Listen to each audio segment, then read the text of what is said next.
I want to preface this video with some context by explaining that I'm not a fan of The Walking Dead, which is not to say that I don't like it. It's just the comic series started at a time I wasn't really reading a lot of comics. And I have watched a couple of seasons of the TV show, but while I thought it was decent, I never really got hooked into the show. That being said, I am familiar with The Walking Dead. I'm familiar with some of the basic premises and characters from the comics, and again, in the early seasons of the TV show, but not the later seasons. Having said all that, it looks like The Walking Dead is back. So if you're not a fan of the comic series, you might not have realized that it was about a year ago the comic series finally came to an end, and it came to a rather abrupt end. That is, that they kind of pulled a fast one. The Image was actually listing in previews that more issues of Walking Dead were going to come out, and then suddenly one of them was the last one when it hit the stores, and the other ones that had been pre-listed were actually fake. So they didn't want anyone to know it was the last one until it hit, which I thought was pretty clever. I know that the last issue would fast forward many years and just kind of showed like the characters who were still alive, kind of how they'd settled down to life, to the new normal after all the craziness that took place in the main part of the comic series. So no surprise, The Walking Dead are back already in the new book called Negan Lives. Now again, as I'd mentioned before, since I didn't really watch the latter half of the show, and since I didn't follow the comic in any detail, I personally don't know a lot about the character as far as any depth. I am aware of some of the people he kills, that he's very brutal. I kind of know the basics about Negan, but I never really found out like what happened to him in the end, if he was still a part of the series or if he died. I thought they had already killed him off, but it appears not. Now, I'm going to talk about the book a little bit, but I'm going to go pretty spoiler-free and give you just enough to get an idea of what the story is without actually giving anything away. So if you haven't read it yet and you want to stay spoiler-free, you can still watch this video. I'm not really going to, like I said, not going to give anything away.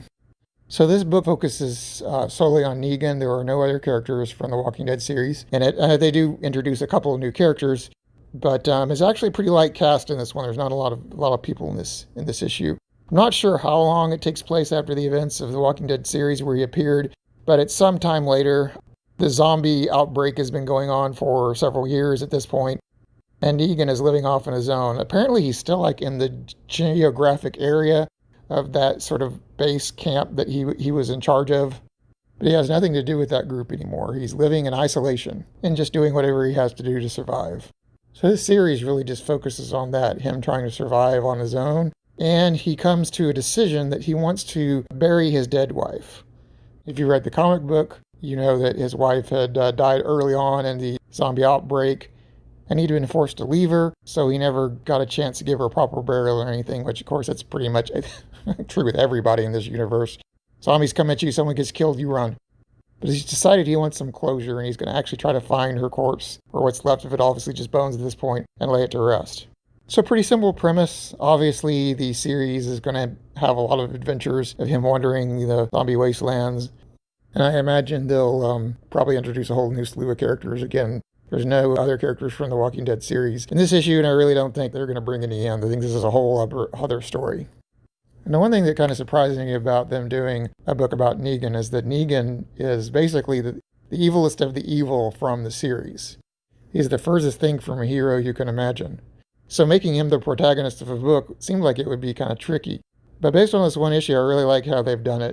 Well, first of all, for one thing, right now he's just really just trying to survive. So he really can't say he's literally, quote, up to anything bad.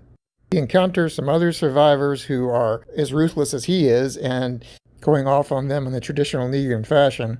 But we're shown that he is trying to survive, so he's defending himself practically, and the characters he's fighting are also portrayed as so ruthless that you don't really care that Negan's being particularly violent. He also spares the life of someone in this story, but that is not really inconsistent with his character because this person just wasn't a threat. And added to that, it talks about how the isolation is really starting to affect him emotionally. He's been living apparently in a small town where nobody else is for who knows how long, and there's a cool line in the story where he's like, I wish I was going crazy. I'd love to hear voices in my head, at least they'd keep me company. So the idea, he meets someone, doesn't necessarily they don't like him, but the person's not a threat to him, so he's just kind of like, we would just keep you around. And that really fits, again, for him, for his own selfishness and desire to keep his own sanity and for his own self-motivation, we see him do something merciful, but not really to be merciful just because it benefits him. So I can really see what the series is going to do. It's going to be very much of an anti-hero. We're going to basically see Negan taking his harshness and his ruthlessness and his cunning to use him against people who are worse than him, while he's on a mission that in and of itself is I can't really say good, but sentimental. I mean, he wants to put his wife to rest. He admits in the story he's an atheist, so it's not like he feels he's doing anything spiritual through this, but it's just sort of something he feels he needs to do for closure and an act of last loving respect for his wife. So is the book good? Well, from what little Walking Dead I've read, it seems pretty consistent in terms of style and quality. So if you really like The Walking Dead, I think you'll really like this one. I think the problem with The Walking Dead is that both in the comic and in the TV show, people really just kind of started to burn out. And it was a very cool concept, and it was really awesome to see kind of it unfold over such a long time, because anytime you normally deal with a zombie type storyline, it's usually just, the quick conflict between zombies trying to eat everyone and zombies end up just killing everyone, and that's that.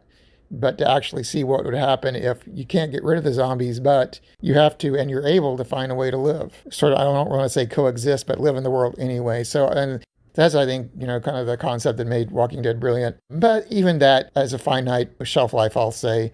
So don't see this comic series having a long life. But it is Kirkman, and people still like The Walking Dead, so it'll do okay. In fact, I'm not really even sure if it's supposed to be a miniseries or not. I haven't really checked into that. I imagine that it probably is. I mean, if Kirkman really wanted to just keep doing The Walking Dead, definitely he could have just kept the series going, and he would have made plenty of money off that. Anyway, that's my 2 cents on the subject, so appreciate you watching the video, and I will talk to you guys later.